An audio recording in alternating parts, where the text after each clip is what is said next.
ஜெபம் செய்வோம்.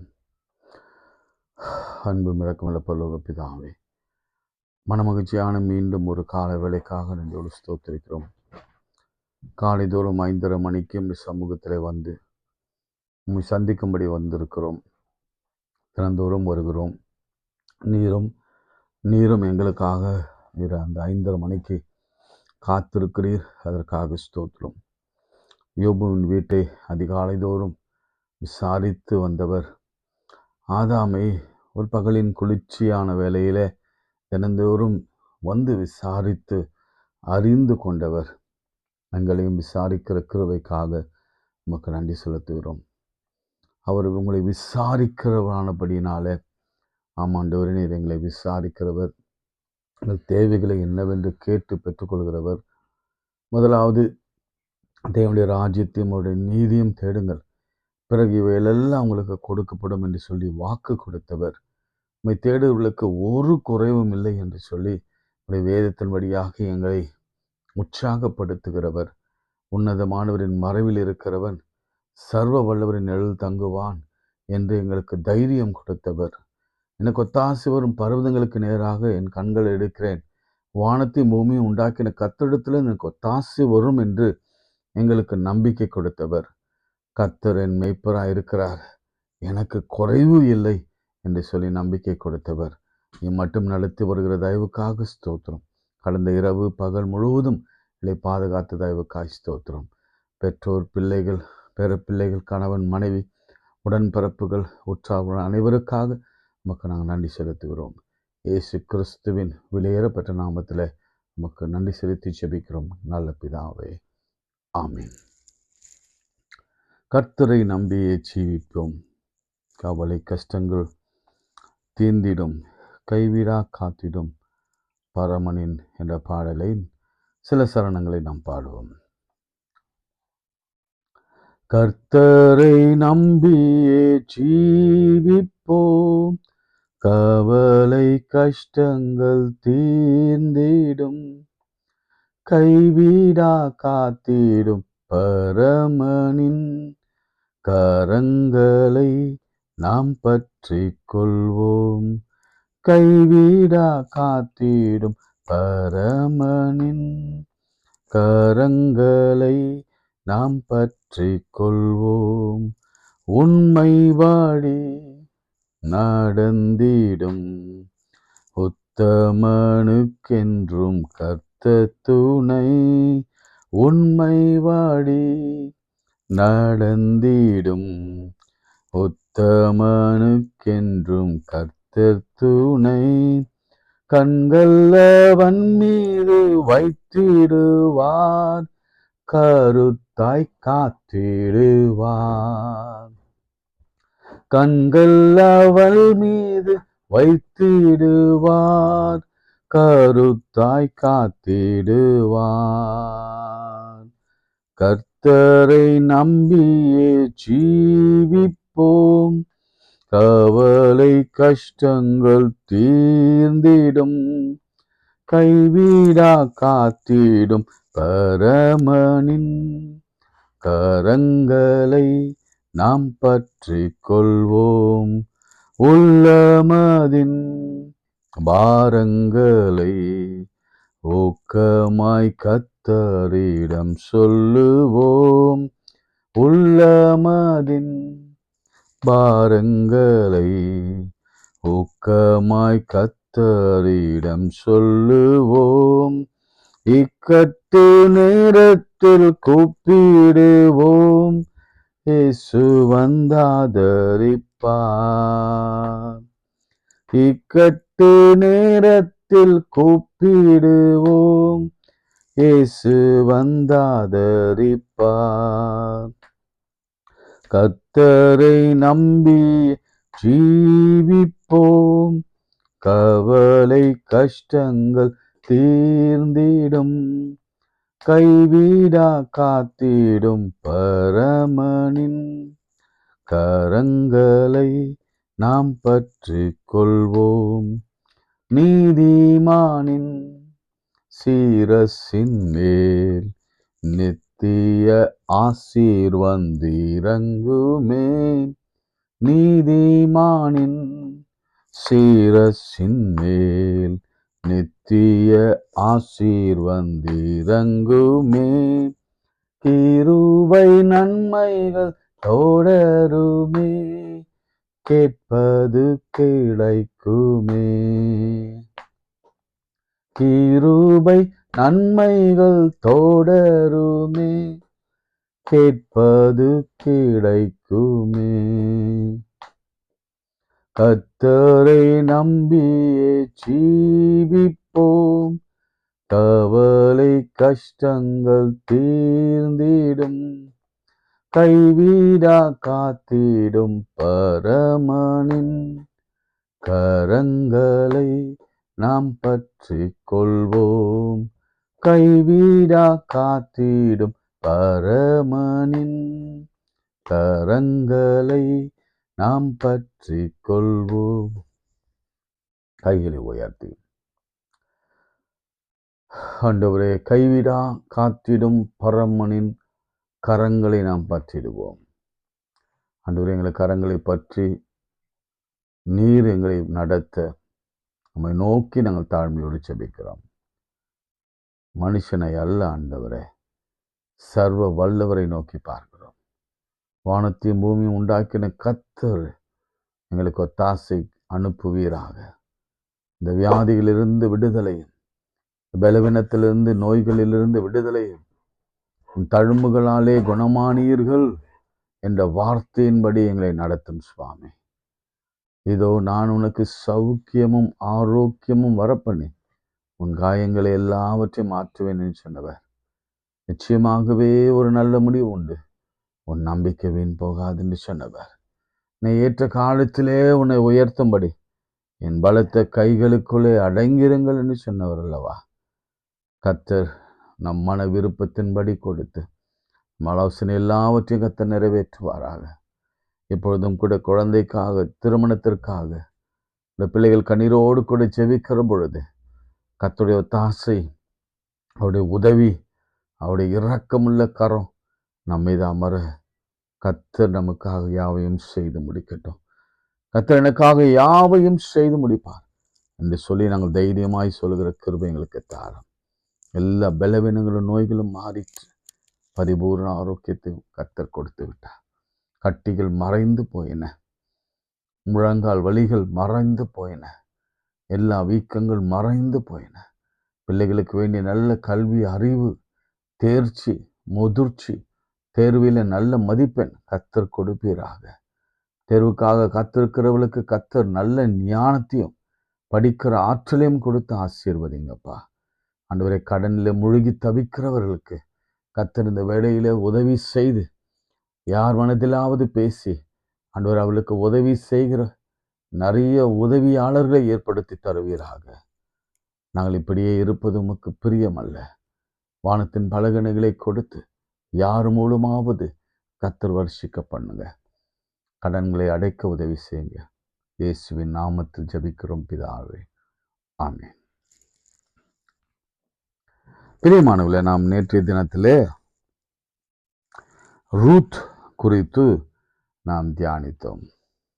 அதில் நாம் எடுக்கிற முடிவு அல்லது நாம் எடுக்கிற டிசிஷன், நாம் எடுக்கிற தேர்வுகள் ஒருவேளை தவறாக போனாலும் பரவாயில்லை, ஆண்டவர் மேசையா வந்திருக்கிறார், அவர் நம்மோடு கூட இருக்கிறார், இம்மானுவேலராய் இருக்கிறார். ஒருவேளை பழைய காலத்தில் உங்களை தவறுகள் எல்லாம், தவறான முடிவுகளுக்கான நீங்கள் தண்டனைகளை பெற்று வந்திருந்தாலும் அல்லது அதற்கான விளைவுகளை அனுபவித்து வந்திருந்தாலும், இன்றைக்கு நான் உங்களுக்கு ஒரு நல்ல நற்செய்தி சொல்லட்டும். இயேசு கிறிஸ்து ஏன் பிறந்தார் தெரியுமா? உங்களுடைய தவறான முடிவுக்கு ஒரு முற்றுப்புள்ளி வைத்து நல்ல தேர்வுகளை, நல்ல முடிவுகளை நாம் எடுக்கும்படி அவர் ஆலோசனை சொல்லுகிற ஆலோசனை கர்த்தராக வந்திருக்கிறார். மறந்துடாதீங்க. அவரை தேடுங்க, அவர் ஆலோசனை கொடுப்பார். அவர் அதிசயமானவர், ஆலோசனை கர்த்தர், வல்லமையுள்ள தேவன், நித்திய பிதா, சமாதான பிரபு. ஒரு முடிவு எடுக்கும் பொழுது ஆண்டவர் சமூகத்தில் ஒரு 2 நிமிடமாவது அல்லது அது முடிவுக்கு ஏற்றாற் போல 1 மணி நேரமாவது, 1 நாளாவது, 3 நாளாவது, 21 நாளாவது, 40 நாளாவது ஆண்டவர் சமூகத்துல உட்கார்ந்து முடிவெடுங்க. நான் சொல்றதெல்லாம் உங்களுக்கு புரியும்னு நினைக்கிறேன். 3 நாள், 21 நாள், 40 நாள் எல்லாம் ஃபாஸ்டிங் டேஸ். எனவே நீங்க உபவாசித்து ஜெபம் பண்ணி உங்க முடிவுகளை எடுங்க. நிச்சயமாக நன்மைக்கேதுவாக கர்த்தர் நடத்துவார். அல்லேலூயா. கர்த்தர் நல்லவர், கர்த்தர் நல்லவர். சரி, மேத்யூ 1:6. மத்தேயு 1ஆம் அதிகாரம் 6ஆம் வசனம். ஈசாய் தாவீது ராஜாவை பெற்றான். தாவீது ராஜா உரியாவின் மனைவியாயிருந்தவளிடத்தில் சாலமோனை பெற்றார். இப்போ நம்ம அடுத்து பார்க்கிற ஒரு பெண் உரியாவின் மனைவியாகிய பத்சேபாள். ஈசாய் தாவீது ராஜாவை பெற்றான். தாவீது ராஜா உரியாவின் மனைவியாய் இருந்தவளிடத்தில் சாலமோனை பெற்றான். பத்சேபாள். பத்சேபாள் என்ன அர்த்தம் அப்படின்னு எழுதுங்க. உடனே தேடி டக்குன்னு எழுதுங்க பாப்போம். பத்சேபாள் யார்? தாவீது யார்? ஈசாய் யார்? சரி, இந்த வசனத்துல ஈசாய் ரொம்ப நல்லவர். அதனாலதான் வேதம் அவரிடத்திலிருந்து ஆரம்பிக்கிறது. ஈசாயின் அடிமரத்திலிருந்து ஒரு துளிர். ஈசாய் பற்றி நீங்க சாமுவேல் இடத்துல கேட்டீங்கன்னா அவர் சொல்லுவாரு, ஆமா, என் தகப்பன் சர்வ வல்லவர் சவுலை தள்ளிவிட்ட பிறகு ஈசாய் வீட்டுக்கு போ. ஈசாய் ஒரு நல்ல தகப்பன், நல்ல மனுஷன். அந்த ரீஜன்ல அவர் தான் ஒரு ஜமீன்தார் மாதிரி, ஒரு நல்ல முதியவர், நல்ல ஒரு ஒரு நேர்மையான அவர். அவரிடத்திலே போ அப்படின்னு சொன்ன மனதை பயங்கர சந்தோஷத்தோடு கூட சாமுவேல் மறுப்பே சொல்லாம ஈசாய் வீட்டுக்கு போனான். எதற்காக? தாவீதை அபிஷேகம் பண்ணுவதற்காக. கர்த்தர் சொன்னார், நான் ஈசாய் குடும்பத்திலிருந்து பிள்ளைகளில ஒருவரை நான் என் சவுலின் ஸ்தானத்திலே ராஜாவாக்க போகிறேன் என்று சொல்லி அனுப்பின பொழுது அவர் போகிறார். ஆக ஈசாய் ரொம்ப நல்லவர். இப்போ உரியாவை நம்ம பார்க்கலாம். உரியா யார் அப்படின்னு சொன்னா, சரி, உரியாவை பார்க்கும் பொழுது நான் 2 விஷயத்த சொல்றேன். இது 2 பேர் நல்லவங்க. 2 பேர் நல்லவங்க. யாருன்னா, ஈசாய் ஒரு நல்லவன், உரியா ஒரு நல்லவன். உரியா என்பவன் மெய்காப்பாளன், பராக்கிரமசாலிகளிலே ஒருவன். சரி, இதை பற்றி நம்ம ஒரு சின்ன பேக்ரவுண்டை நம்ம பார்க்கலாம். 2 சாமுவேல் 23ஆம் அதிகாரம். 2 சாமுவேல் 2 சாமுவேல் 23ஆம் அதிகாரம். அதனுடைய 8ஆம் வசனத்தை நம்ம வாசிக்கலாம். 23 அதனுடைய 8.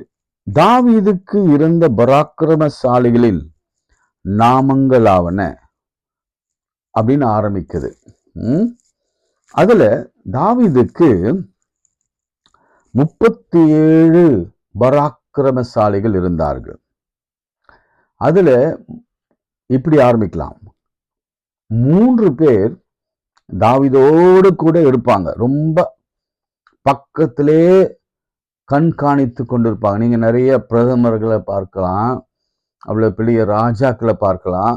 அவங்க பின்னாடியே ஒருத்தங்க கருப்பு கண்ணாடி போட்டுட்டு, ஏன்னா அவங்க யாரை பார்க்கிறாங்கன்னு தெரியக்கூடாது என்பதற்காக அவங்களுக்கு ஒரு ஆடை கொடுக்கப்பட்டு கைகளில போர் கருவிகள், அதாவது வெப்பன்ஸ் எல்லாம் கொடுக்கப்பட்டு பாதுகாப்பா இருப்பாங்க. ஒருத்தரை பார்த்தீங்கன்னா அவர் மஃப்டியில் இருப்பாரு, அவர் யாருன்னே தெரியாது. ஆனா நல்ல ஒரு பேட்சை போட்டு பக்கத்திலேயே அந்த பிரதம மந்திரியோ அல்லது ராஜாவோ அல்லது ஜனாதிபதியோ ஒரு பக்கத்திலேயே சீஃப் மினிஸ்டரும் பக்கத்திலே இருப்பார். அப்படி ராஜாவுக்கு பாதுகாப்பா இருந்தவர்களில ஒரு 3 பேர் இன்னர் சர்க்கிள் இருப்பாங்க, 30 பேர் அவுட்டர் சர்க்கிள் இருப்பாங்க, 4 பேர் அதற்கு வெளியில ஒரு சர்க்கிள்ல இருப்பாங்க. ஆக மொத்தத்துல 37 பேருடைய நாமங்கள் இங்க எழுதப்பட்டிருக்கிறது. இப்போ திரும்பவும் எடுத்து வாசிங்க, 39ஆம் வசனத்தை வாசிங்க. 39ஆம் வசனத்துல ஏத்தியனாகிய உரியா என்பவர்களே ஆக 37 பேர். ஏத்தியனாகிய உரியா.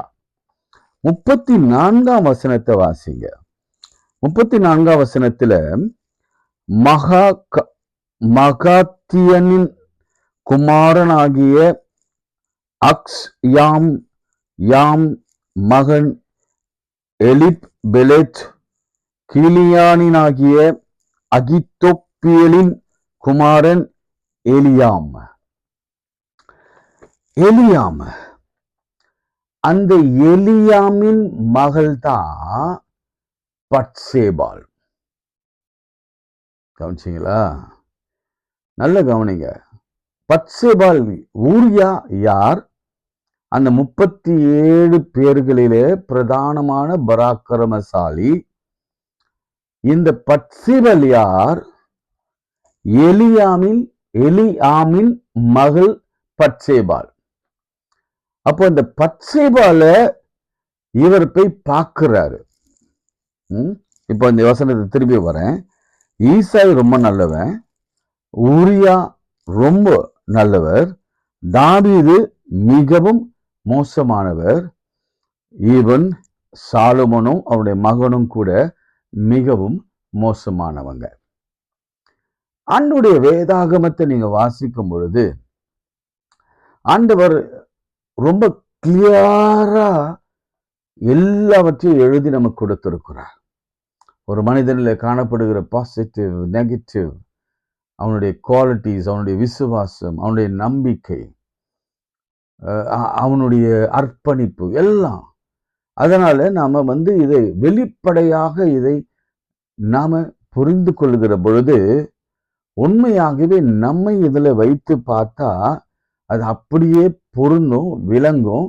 அதனால யாருக்கும் ஃபேவரட்டிசம் ராட் கொடுக்க மாட்டார். அதை நீங்க புரிந்து கொள்ள வேண்டும். யாருக்கும் ஃபேவரட்டிசம் இல்லை. யாரும் உயர்ந்தவனும் இல்லை, தாழ்ந்தவனும் இல்லை. கர்த்தர் தவிர இந்த உலகத்துல வேறு ஒருவரும் பெரியவராக சித்தரிக்கப்படவே இல்லை. அவர் ரொம்ப கிளியரா கண்ணாடி போல அவர் எழுதுகிறார். சரி, இப்போ யார் இந்த பட்சேபாள்? அவருடைய பராக்கிரமசாலியாகி 37 பேர்களிலே ஒருவர் எலியாம், அவருடைய மகள் தான் பட்சேபாள். இன்னும் சொல்ல போனா அந்த பட்சேபாளை திருமணம் முடித்தவன் உரியா. அவர் யாருன்னா அவரும் ஒரு பராக்கிரமசாலி, மெய் காப்பாளன் என்று சொன்னால் அது மிகையாகாது. பிரியமானவர்களே, தாவீது எவ்வளவு பெரிய ஆளாக சித்தரிக்கப்பட்டாலும் நம்மளாம் நினைக்கிறோம் 150 சங்கீதத்தை தாவீது எழுதினார் என்று. அப்படியா? இல்ல. தாவீது எழுதினது வெறும் 72 சங்கீதம் மாத்திரம்தான் எழுதினார். மீதி எல்லாம் நிறைய ஆக்கியோன்கள் எழுதினாங்க. அது உங்களுக்கு தெரியும், மோசே உட்பட பலர் அதை எழுதினாங்க. அதே சமயத்துல தாவீது பற்றிய ரிலேஷன்ஷிப் உண்மையை உங்களுக்கு சொல்லணும்னா ரொம்ப கேவலமான உண்மை அது. எப்ரோன்ல 7.5 வருஷம் அவர் அரசாட்சி செய்வார்.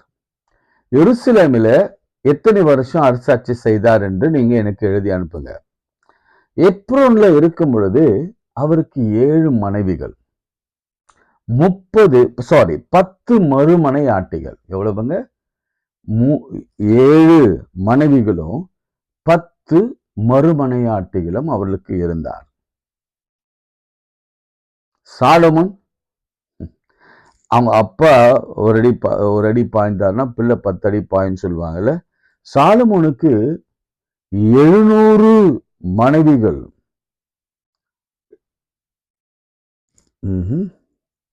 இல்ல 70 மனைவிகளும் 300 மறுமனையாட்டிகளும். சரி, எனக்கு கன்ஃபியூஸ் ஆயிடுச்சு. 70 வைஃப்ஸா? சரி, எனக்கு அது எழுதுங்க. 70 700? I am little confuse. ஆனா 7 மனைவி, அது நல்லா தெரியும். யாருக்கு? தாவீதுக்கு 7 மனைவி, 30 மறுமனையாட்டிகள். சாலமோனுக்கு எத்தனைன்னு சொல்லுங்க. நீங்க கண்டுபிடிச்சு சொல்லுங்க. உங்களுக்கு அது ஒரு ஹோம்வொர்க். இவங்க ஜீவிதமே சரியான ஜீவிதம் அல்ல. இவங்க பின்னணியே சரியான பின்னணி அல்ல. தாவீதின் பின்னணியும் சரியான பின்னணி அல்ல. அப்படிப்பட்டவன் ஒரு நாள் என்ன செய்கிறான்? எல்லாரும் வாருக்கு போறாங்க. இவன் வீட்டுல என்ன செய்யறாரு? 2 சாமுவேல் 11ஆம் அதிகாரத்துல வீட்டுல இருந்துட்டான்.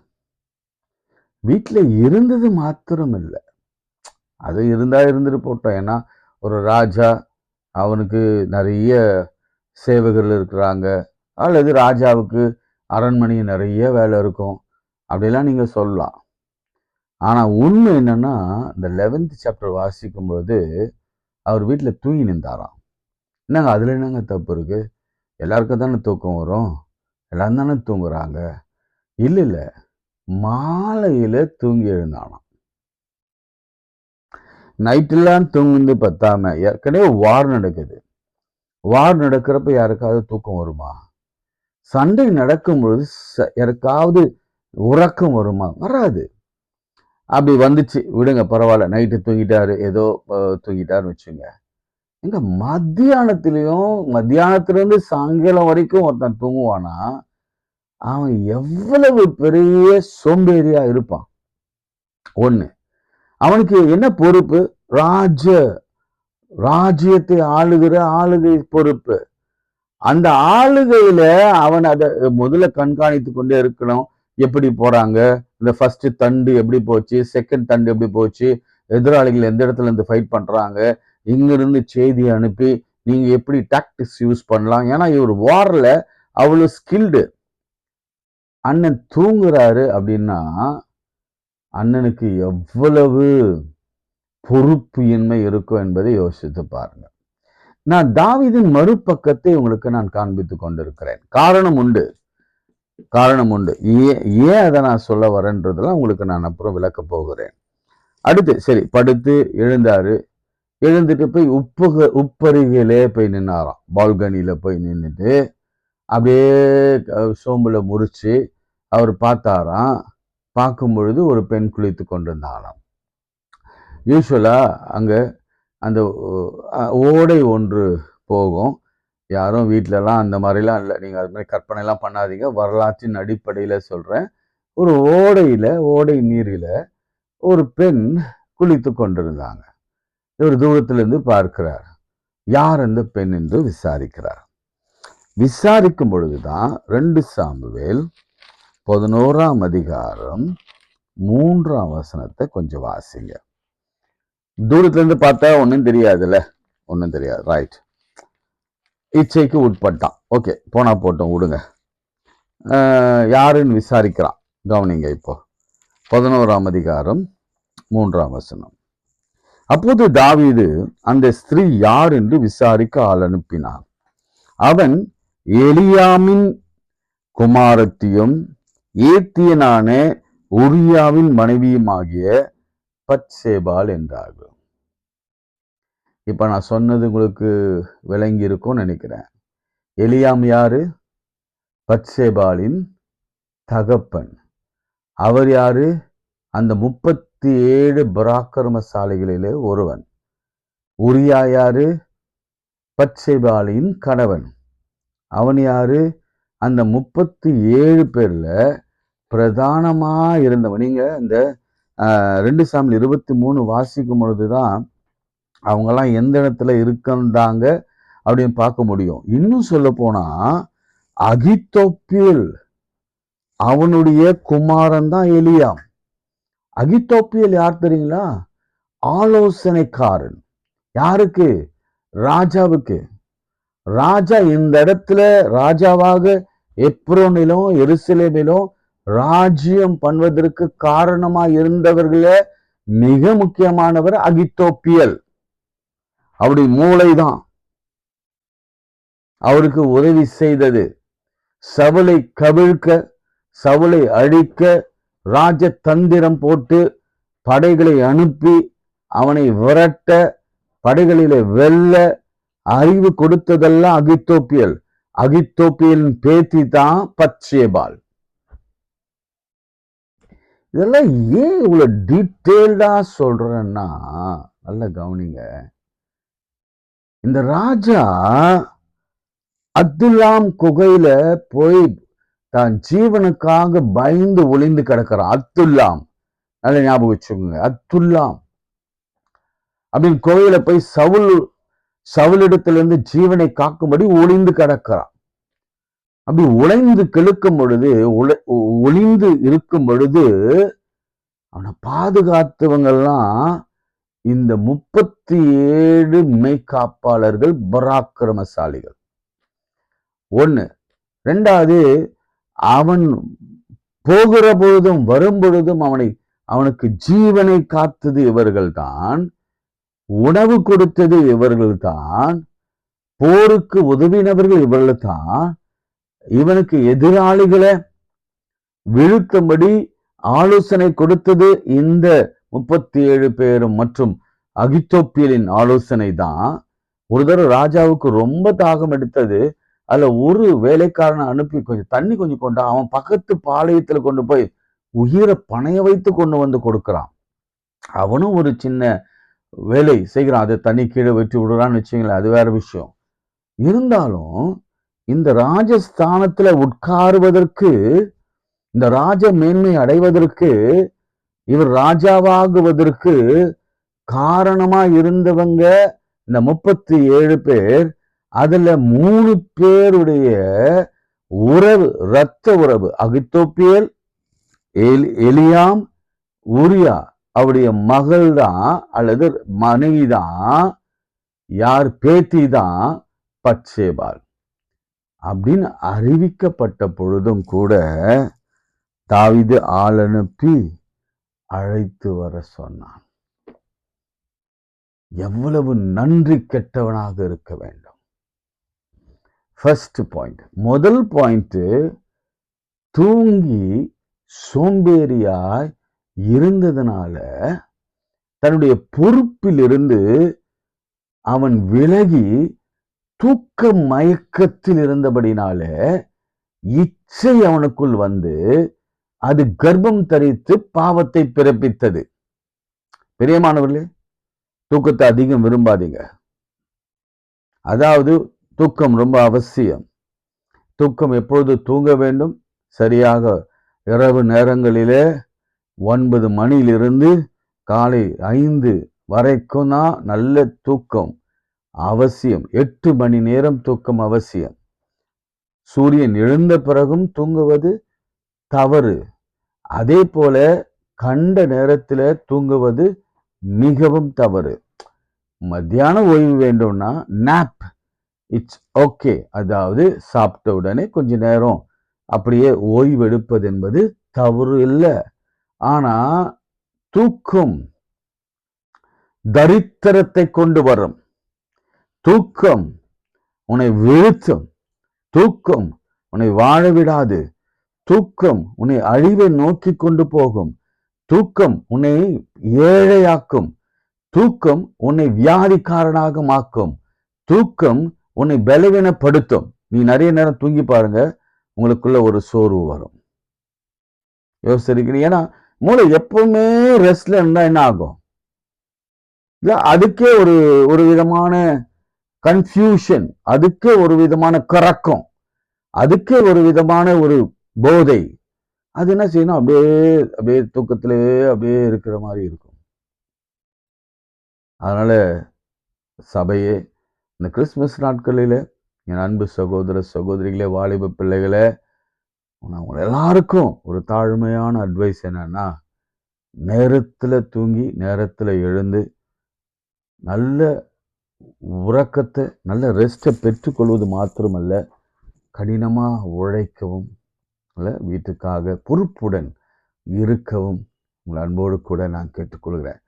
நீங்கள் பொறுப்பை தவறுனீங்கன்னா கர்த்தர் பேராபத்துகளை சந்திக்க நேரிட செய்வார், அல்லது நீங்களே அதிலே மாட்டிக்கொள்வீர்கள். 2வது, அவன் செய்தது நம்பிக்கை துரோகம். நம்பிக்கை துரோகம், betrayal, disloyalty, நன்றி கட்டவனா மாறினான். எப்படிங்க செய்ய சொல்லணும்? ஒருவேளை அவன் தூரத்துல இருந்து பார்த்துட்டான், ஏதோ ஒரு பெண்ணை அழகா பார்த்துட்டான், அவன் மேல இச்சையா இருந்துட்டான். சரி, யாருன்னு விசாரிக்கிறான். சொல்றாங்க, அப்பா அகித்தோப்பேலின் பேத்திப்பா. ஆமா, அப்படியே என் ஆலோசனைக்காரனாச்சே. ரைட்டு. எலியாம், என்னுடைய படை தலைவன்ல அவனும் ஒருவனாச்சே. உரியா, ஐயோ ரொம்ப பயங்கரமான எனக்காக அவன். ஏன்னா உரியாவின் வாழ்க்கையை பாருங்க, ஃப்ரண்ட்ல நின்று அவனுக்காக சண்டை போடுறவன். எங்க ஃப்ரண்ட்ல நின்னும் அவனுக்காக யுத்தம் பண்ணுகிறவன். அவன் அவனுடைய மனைவியாச்சே, என்ன வந்திருக்கணும், ஒரு கில்ட்டி வந்திருக்கணும். நம்ம பார்த்தது தப்பு, சரி பார்த்துட்டோம், ஓகே. ஆனாலும் அவளை அழைத்து வர சொன்னது, அந்த மாதிரிலாம் செய்திருக்கவே தப்பு தப்பு தப்பு. No no no no no அப்பா, அவங்ககிட்ட சொல்லியிருக்கணும். இல்லை, நான் கேட்டதாக கூட யாருக்கிட்டையும் நீங்கள் சொல்லாதீங்க, நான் பார்த்ததாக கூட யாருக்கிட்டையும் சொல்லாதீங்க, இதோட நீங்களும் மறந்துடுங்க, நானும் மறந்துடுறேன் அப்படின்னு சொல்கிறவன் தான் அவன் உண்மையாக கடவுளுக்கு பயப்படுறவன். அப்படி இல்லைன்னா தாவீது எப்படிப்பட்டவன் என்பதை நீங்கள் இந்த நிகழ்ச்சி வழியாக நீங்கள் புரிந்து கொள்ளலாம். மிக மோசமாக டிஸ்லாயல்ட்டி, நன்றி கெட்டவனாக அல்லது துரோகம் இழைப்பவனாக, இன்னும் அந்த துரோகம், நன்றி கெட்டதனம், இதெல்லாம் தான் என்னாச்சு, கர்ப்பம் தரித்து விபச்சாரத்துக்கு தள்ளிட்டு, அந்த விபச்சாரம் என்ன பண்ணிட்டுன்னா அதை மறைக்க ஒரு கொலையை பண்ண தூண்டியது. அந்த உரியாவை வச்சு முன்னாடி அவங்கிட்டயே, இந்த கொடுமை என்னன்னா, ஒரு பத்திரத்தை எழுதி உரியாவை ஃப்ரண்ட் லைன்ல நிக்க வச்சு அவனுக்கு ஆபத்து வர மாதிரி பண்ணிடுங்க, அவன் செத்து போகணும் அப்படின்னு சொல்லி அவங்கிட்டே ஒரு லெட்டர் கொடுத்து அனுப்புறான்னா அவன் எவ்வளவு பெரிய சாடிஸ்டாக இருக்க வேண்டும். பிரியமானவர்களே, நான் இவ்வளவு சொல்கிறேன் என்று சொன்னால், துரோகம், நம்பிக்கை துரோகம், டிஸ்லாயலிட்டி, அல்லது பிட்ரயல், அல்லது ஒரு ஒரு ஒரு நன்றி கூட இல்லை. நம்ம உயிரை காப்பாத்தினாங்களே, நம்மளை பாதுகாத்தாங்களே, என்னை சிங்காசனத்துல உட்கார வச்சு அழகு பார்த்தாங்களே, என்னோடு கூட எப்பொழுதும் இருந்தாங்களே, எனக்கு உணவு கொடுத்தாங்களே, எனக்கு எனக்கு இருப்பிடத்தை கொடுத்தாங்களே, தன் வாகனத்துல அழிச்சு போனாங்களே, ஒரு நன்றி. பிரியமானவர்களே, இன்று இப்படிப்பட்ட சூழ்நிலையில தான் நாம் வாழ்ந்து கொண்டிருக்கிறோம். என்ன சூழ்நிலைனா, நன்றி கட்ட உலகத்தில் வாழ்ந்து கொண்டிருக்கிறோம். நம்மை சூழ்ந்து இருக்கிறவங்கள நம்ம கிட்ட இருந்து நிறைய நன்மைகளை பெற்றிருக்கிறாங்க. ஆனா நேரம் வருகிற பொழுது அதை எல்லாம் மறந்துடுவாங்க, எல்லாத்தையும் மறந்துடுவாங்க. நாம செய்ததை ஒண்ணு கூட அவங்க நினைவுக்கு வராது. அப்படியே நமக்கு துரோகம் செய்ய முற்படுவார்கள். நமக்கு நம்மை அழிக்க முற்படுவார்கள். நமக்கு லாயலா இருக்க மாட்டாங்க. இப்படிப்பட்ட சூழ்நிலையில வாழ்ந்து கொண்டிருக்கிற உங்களுக்கும் எனக்கும் தான் இன்றைக்கு ஆண்டவருடைய செய்தி வருகிறது. ஒருவேளை நீங்க தாவீதை போல இருந்தா மனம் திரும்புங்க, அல்லது தாவீது அந்த பாதிக்கப்பட்டவர்கள் அவங்க வரிசையில நீங்க இருப்பீங்கன்னா சந்தோஷப்படுங்க. ஏன்னா உங்க பெயர்கள் எங்க ஆண்டவராகிய இயேசு கிறிஸ்துவின் ஜீனியாலஜில இருக்கிறது. அல்லேலூயா. நீங்க ஆண்டவருடைய ஊழியத்தை நீங்க பார்த்தீங்கன்னா உங்களுக்கு தெரியும், இந்த மேசியா இந்த உலகத்துல வந்ததற்கு காரணமே என்ன தெரியுங்களா? இப்படி அவமதிக்கப்பட்டு, இப்படி துரோகம் இழைக்கப்பட்டு, இப்படி டிஸ்லாயலா இல்லாம நம்ம வாழ்க்கையை நம்மை சறுக்க நினைக்கிற, அல்லது நம்முடைய குடும்பத்தை அழிக்க நினைக்கிற, நம்ம குடும்பத்திலே புகுந்து நம்முடைய பெண்களையும் பிள்ளைகளையும் நம்முடைய குடும்பத்தினில் இருக்கிற ஒவ்வொருவரையும், அல்லது ஏதாவது இதுக்கு ரிலேட்டடான காரியங்களில ஈடுபடுகிற அனைவருக்கும் ஆண்டவர் நியாயம் தீர்க்க தான் இந்த உலகத்திலே வந்திருக்கிறார்.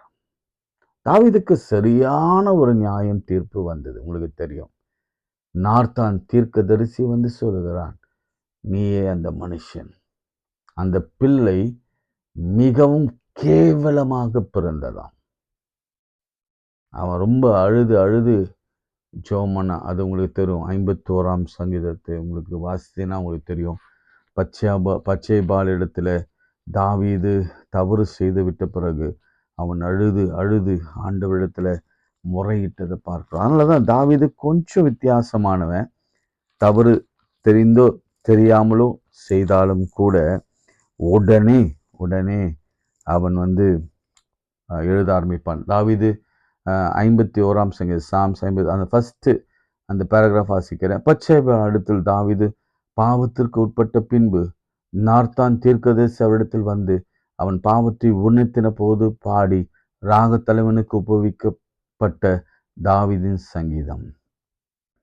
தேவனே, சுத்த இருதயத்தினில் சிருஷ்டியும், நிலைவரமான ஆவியே என்னின் உள்ளத்தில் புதுப்பியும். உம்முடைய சமூகத்தை விட்டு என்னை தள்ளாமலும் உம்முடைய பரிசுத்த ஆவியை என்னிடத்தில் எடுத்துக்கொள்ளாமலும் வரும். என்னை கழுவியருளும், அப்பொழுது நான் வெண்மையாவேன். 13ஆம் வசனம், அப்பொழுது பாதகருக்கு உம்மை வழியை உபதேசிப்பேன், பாவிகளும் உம்மிடத்தில் மனம் திரும்புவார்கள். பாருங்க, ஒரு பெரிய சாட்சியா அவனை கர்த்தர் நிறுத்தினார். நான் செய்தது தப்புதான், நான் செய்தது பாவம்தான். ஆண்டவரே, என்னிலே அந்த பரிசுத்த ஆவியை எடுத்துக்கொள்ளாதீங்க. அதற்கான பெரிய விளைவை கொடுத்தேன், இழப்பை கொடுத்தேன், என்னை மன்னிச்சிருங்க ஆண்டவரே என்று கதறி அழுதான். இன்று பச்சைபாலை நாம் பார்க்கும் பொழுது தாவீதை நாம் பார்த்தாக வேண்டும்.